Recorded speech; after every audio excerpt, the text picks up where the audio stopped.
uso de armas de clase 4 e inferiores durante la depuración. Al sonar la sirena, todo y cualquier delito, incluido el asesinato, será legal durante 12 horas continuas.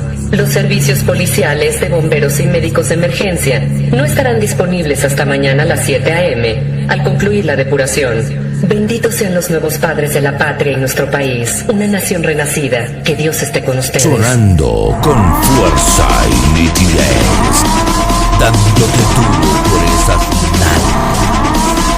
Aquí está DJ Sai Garaudi.